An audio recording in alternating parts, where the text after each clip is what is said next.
for which it would use your body is the basis of healing, and this is so for healing in every form. I'm going to accept it. What I'm going through right now is the decision of my mind, and I'm going to use my body to carry out this purpose. I'm going to use my world to carry out this decision. When I realize that whatever I'm going through is a decision of my mind, and I'm using my body and my world to carry out this purpose, it says that is the basis for healing. And this is so for healing in all forms. So a patient is what the Course calls us. A patient, it's kind of funny.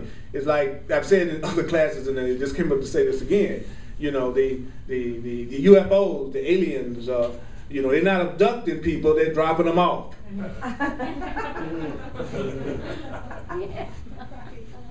This is the planet where all the souls who don't know what real love is come together to learn how to be sane and experience the real love. The whole friggin' planet is an insane asylum. We just have really lovely vacation areas. How do we know that they really want us to, our higher brothers and sisters really want us to work this out? Because as far as the Hubble can see, there's no other signs of intelligence in the universe, because they're staying away from us. Right. Until we get our act together. Which simply means we love ourselves the way we are loved. Stop being so hard on ourselves, making up belief systems that give us a rough time. And I am so happy that what I learned isn't true. I am so happy that what I've learned about fear and sin and guilt and separation is not true. And I feel even better about the fact that I'm not afraid to say it. Because if I'm not afraid to say it, it means I'm accepting it more and more as true for me. Because I used to be afraid to state my beliefs because I was concerned about what people who didn't like me might feel. But the truth is, the quicker I stand up for who I am, the faster those who don't like me will leave. And they will leave me with the people who do, which happens to be the kind of people I'm surrounded. But when I was all trying to please everybody, not really telling the truth, I was surrounded by people I couldn't be myself with, and I had to always go into the different roles that I thought they needed me to play in order for me to be okay. But when I started to be myself and pretty much repelled every living being around me,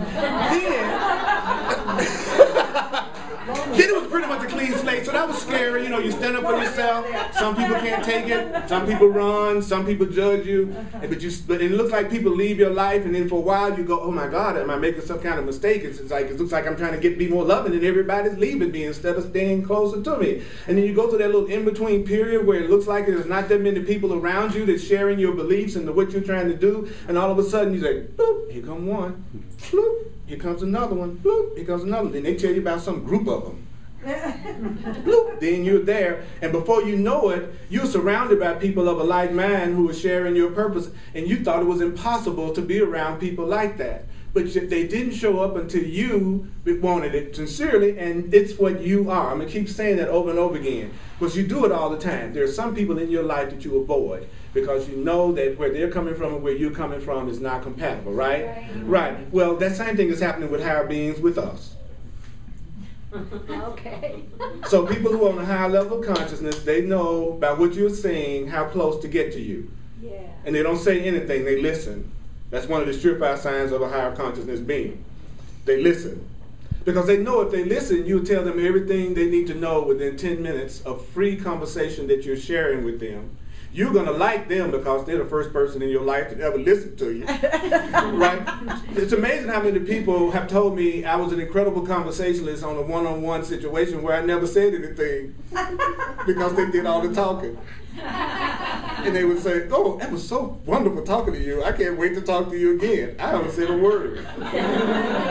People love people who listen. Yeah. Most people just want to be heard. That if you would just let them, it's like a person that's angry, if you would just not put your barriers up, let them go completely, totally off in a defenseless place of breathing and listening, they would run out of steam in about 3 or 4 minutes. and they would begin to realize their own insanity, and they end up saying something like, you know, I kind of really went off, didn't I? You know, but if you fight them, if you put the barrier up, then it's going to make them stay crazy with you even longer, because they just want to be heard. They just want to vent. They want to let it out. They want to feel that feeling. And if I know what you're saying about me is not true anyway, what do I care about letting you say what you feel? It's only if I agree with you that I won't let you finish your sentence. So if you are saying something about me that I believe about me, I'm going to interrupt you before you even finish saying it, even if I take it as you are insulting me. If I know I'm not a zebra and you're calling me a zebra, I'm not going to argue with you. I know I'm not. So I can tell when someone is saying something that I believe by my emotional reaction to what they're saying, and if I have a big charge on it, I believe it. I'm giving it some level of power. If I don't believe it, I would go, and is there anything else that you need to share? And how can we look at this in another way that would bring peace to all of us? And do you want to join with me, or do you want to separate? People what? They're not expecting that. They're getting ready for the battle. They're getting ready for the fight. You know, they not, you know what I'm saying? You know, one guy thought I cut him off in traffic one day. And we got to the traffic light, and he jumped out of his car, and he was all ready to fight. You know, he came up to the car, and, you know, you cut me off. I said, you know, you're absolutely right. I cut you off. I'm sorry about that. That's Chris, he did. Then he went, okay. And he walked back to his car. He was ready for the battle. He was ready for the battle. I had that lesson twice. Then I was coming down 13th one day. Same thing. It's like, okay, I got to get it again. Okay? The person thought I had said something. It's like in my dream, I give myself tests to see if I believe what I'm going to say. God never tests me, but I sure had to do it. And so the person jumped out their car, again, jumped out the car. So they come over there, and what did you say? I said, God bless you.